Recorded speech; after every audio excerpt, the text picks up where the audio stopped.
You're listening to stories on the Boogeyman channel. Here you'll hear scary tales before bedtime. If you enjoy them, please give me a like and leave a comment. Thank you for listening. The bar I worked at didn't even have a name. The sign out front had been blank since the early 2000s, and nobody who came in cared enough to ask what the place was called.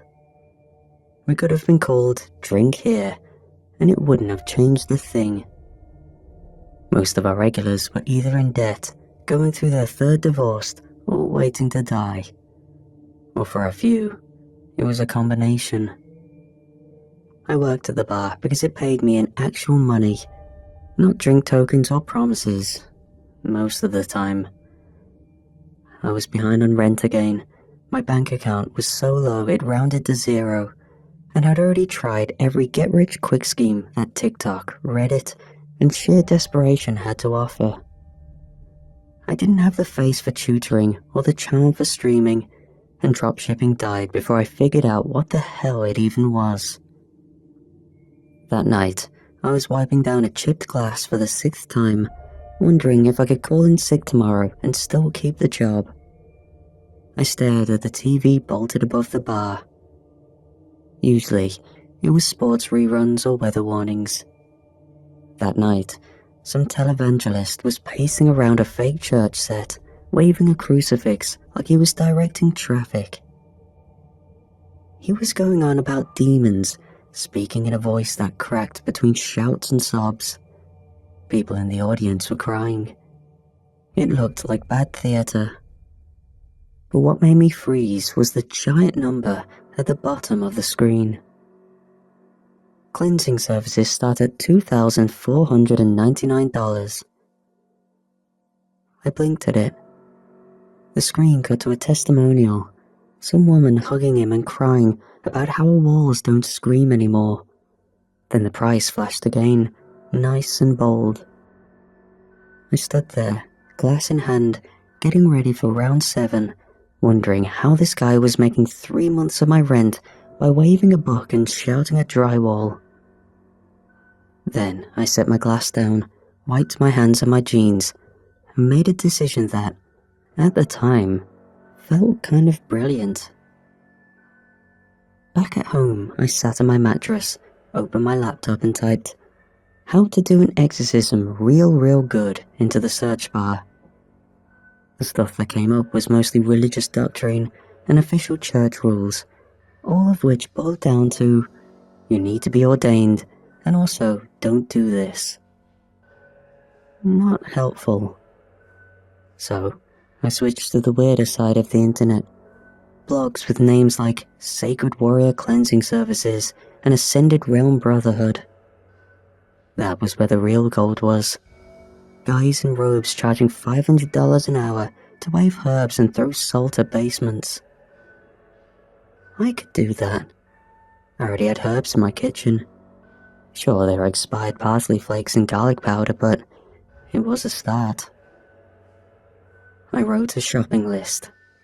1 Bible. Didn't matter which version. I found a beat-up one online for $4.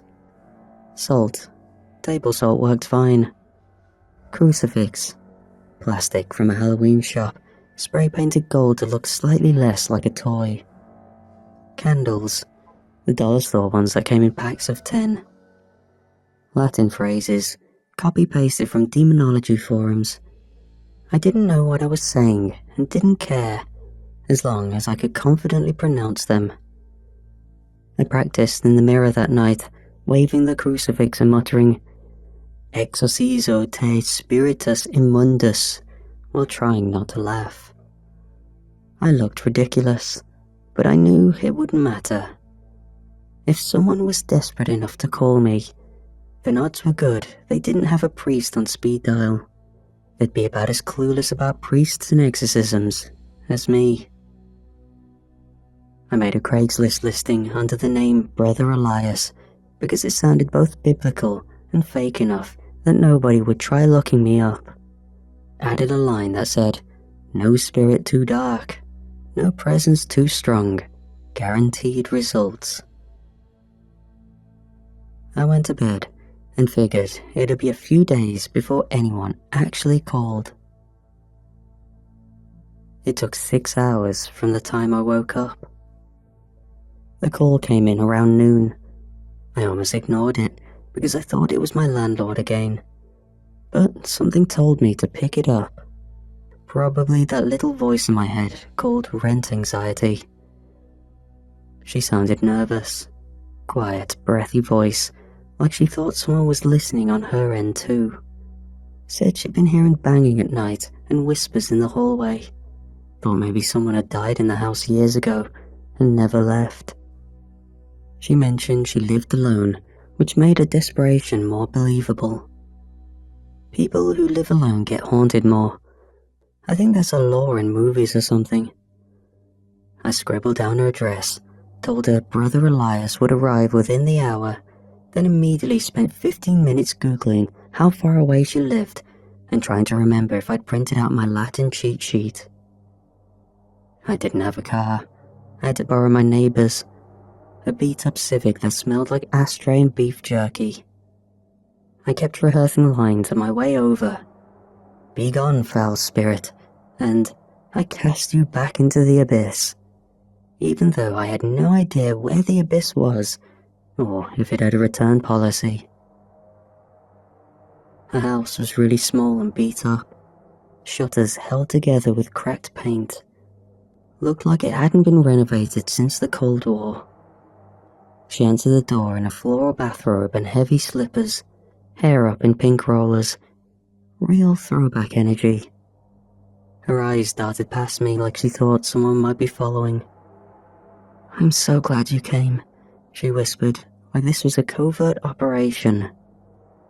I stepped in, holding my props in a tote bag. I pulled out the plastic crucifix, the candles, and the salt. She watched every move like I was sacred. I did a walkthrough, muttering random Latin phrases that I couldn't pronounce correctly. She didn't question it, so I kept going. Spiritus Sanctum, Dominus, Repelli Malum, something like that. I wasn't fluent, or literate for that matter. I sprinkled salt in the corners of a hallway, waved my Bible in a lazy cross pattern near the ceiling fan, and shouted into the closet for dramatic effect. Nothing responded, but she gasped anyway, which felt like a win. Then, I got to the kitchen. She had told me that was where the bang was loudest. I looked around, opened a few cabinets, and tapped on a few walls like I knew what I was doing. I heard something scratch behind the fridge. I froze. Actual panic. I thought maybe it was going to be an actual ghost, and I'd have to either fight it or apologize to it. But it wasn't a ghost. It was a rat. Huge, fat, smug. It looked at me and blinked slowly, like it knew I wasn't a real priest. There it is, I thought to myself. The dark entity's physical form. A nasty one too. I then quickly turned around to the woman to give her the awful news. "Ma'am?" She looked at me, eyes wide as dinner plates. "You'll have to leave the house. I'm going to have to fight this demon." She gasped and covered her mouth. "You saw it?" "Yes, it's evil. More evil than many I've encountered in my day." She suddenly got a serious expression on her face. She said she'd pray for me before turning around and walking away. I sighed. I actually was about to fight a demon. This rat was massive. I reached around the fridge. It nicked my fingers, but I managed to catch it. I threw it outside the window, hoping that'd do the trick. Before stepping out, I did a few jumping jacks to make it look like I was really putting the work in. When I stepped outside, the woman nearly jumped for joy. I banished it, I lied, but it'll take a few hours for its presence to fully dissipate. She looked at me like I'd handed her soul back. Then she gave me $200 in cash, folded it in half, and tucked it in a Kleenex like this was an illegal transaction. I told her to keep her windows open for airflow. She nodded solemnly. I left before the rat came back from the backyard for round 2. I drove home feeling like a lunatic, but a $200 lunatic. After the first call, the jobs came easier. Some people messaged through Craigslist, some left voicemails that sounded drunk. A few were angry at first, like they were expecting someone else. But once I showed up with my black shirt and candle pack, they calmed down. One guy had me exercise his bathroom. I waved some smoke around the toilet while he cried on the couch. None of the places were haunted. Most had leaky pipes or weird neighbours. One woman heard voices that turned out to be a TV left on in another room. Another guy swore his mirror was possessed because he couldn't see his reflection blink. I started enjoying it in a way. I upgraded my gear, bought a slightly nicer crucifix from a thrift store. It was wood instead of plastic, which meant it probably wouldn't melt in direct sunlight. I found a second-hand priest coat that fit well enough if I didn't button it. I also memorized more Latin phrases that sounded impressive if I said them quickly and with conviction. At this point, I was sure ghost business was a joke. A profitable, idiot-proof scam. Everyone wanted to believe in something, and I was more affordable than therapy or actual religion. It was around 6 in the evening when my phone rang.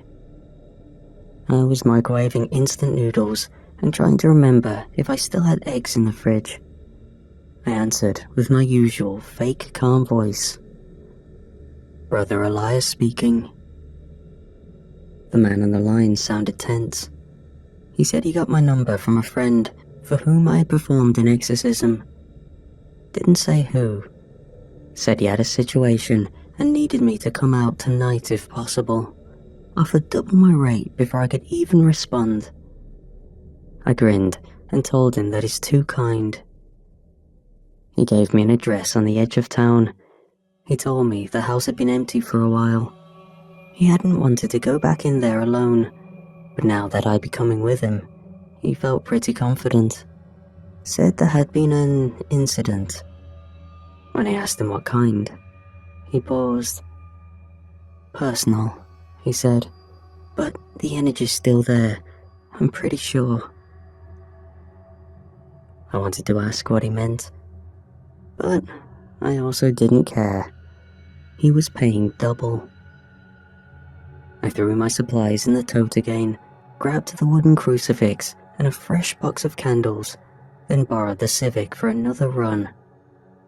The check engine light came on before I hit the freeway. It had been doing that since I borrowed it last week. I ignored it, the same way I ignored every other warning in my life. The house was exactly what I expected from someone who described it as having energy. It was sat behind a chain-link fence that leaned more than it stood. One of the upstairs windows was boarded up, and an old satellite dish was pointed at the ground instead of the sky. The man met me at the gate. To his credit, he looked more normal than my usual customers. He tucked in his shirt, neat hair, with his hands folded in front of him. He handed me a $100 bill and said he'd pay the rest when it was done. Inside, it smelled horrific. I can't even describe the smell, but I wanted to get out of there pronto. Everything was still. Furniture under sheets, carpet covered in that fine grey dust that sticks to your shoes and makes you feel like you're walking on dead skin. I walked in first, but at this point, I'd been doing this exorcism gig for so long, I actually wasn't even faking my confidence anymore. The man followed behind me without speaking. He was so quiet that it made me miss the people who would ask dumb questions or react when I waved my fake holy water. Instead, he hovered near the door and stared into the living room. I lit the candles one by one, muttering phrases I was pretty sure were indistinguishable from actual priests now. I sprinkled salt around the door frames, making sure to look intense and focused while thinking about what I would order on the drive home.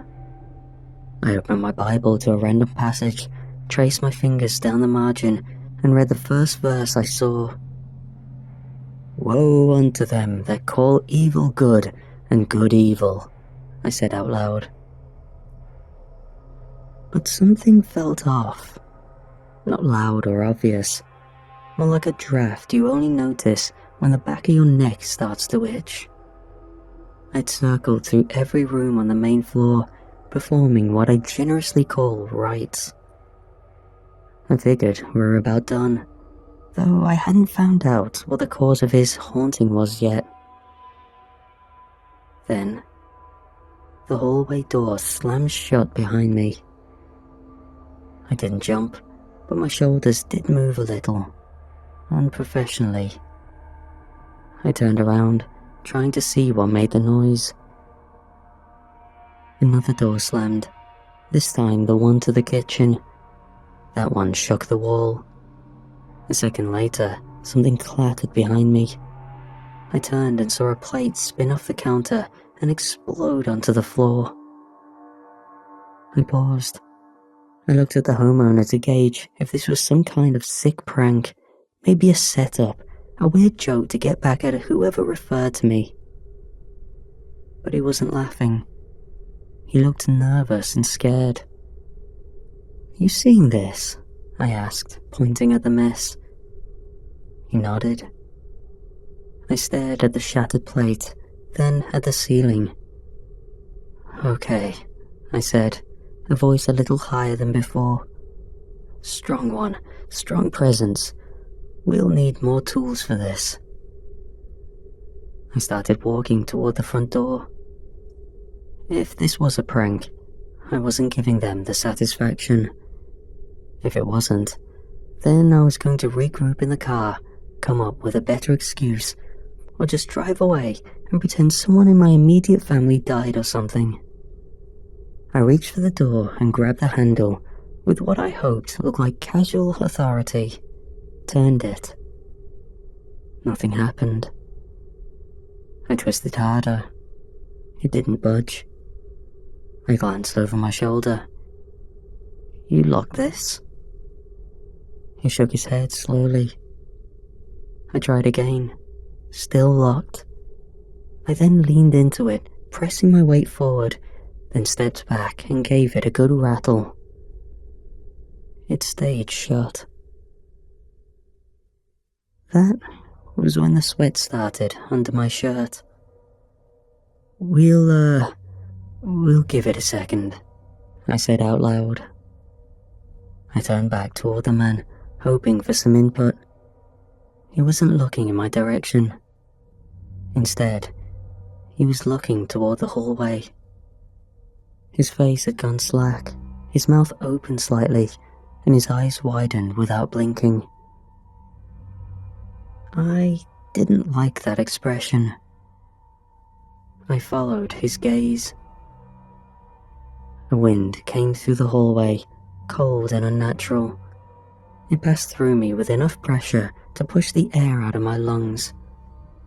I staggered and grabbed the doorframe to steady myself. Then, I saw her. She stepped from the shadows near the stairs, but her feet didn't move. They hovered, dragging nothing. Her form shimmered. Her face was twisted and sunken, as if something had scooped half of it out.